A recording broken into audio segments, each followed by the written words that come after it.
Shoulders back, tummies in. 3, 2, 1, action! I loved the idea of seeing someone in the last sort of stages of their life, and I was very curious about the thing that I think that's interesting about Margaret Thatcher is that there is this public and private, and there's the tension between the two. And it is my duty. Ambition that's got through this. Our ambition, and the rest of us, we can all go to hell. Margaret Thatcher really did break ground. She showed a way that a woman could be a leader. It was really interesting. She didn't have a problem with how to lead, and so, in a way, men didn't have so much problem knowing how to follow. The Falkland Islands belong to Britain, and I want them back. Well, I didn't come into the film with a political agenda about Margaret Thatcher.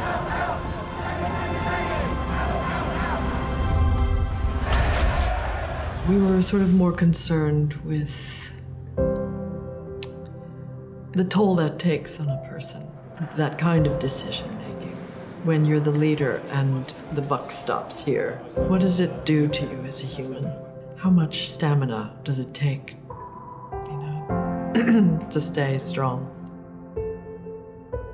The challenge of the movie was always to try and tell something new about Margaret Thatcher, what was behind the Iron Lady, what was behind the mask, and how to sort of have an intimate portrayal and portrait of her. Probably the only person who did was, of course, Dennis. Dennis! Yes. So it was how to humanize her and allow us access to a world that we didn't know. And so Abby brilliantly came up with the idea of setting it now, where her looking back with Dennis over time.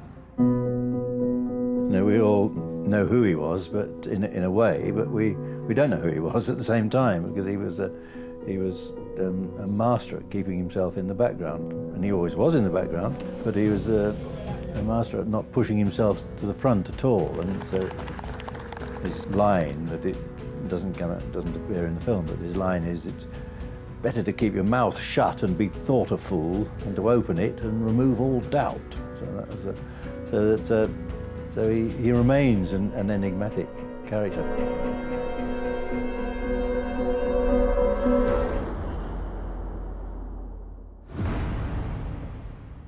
Gentlemen, shall we join the ladies?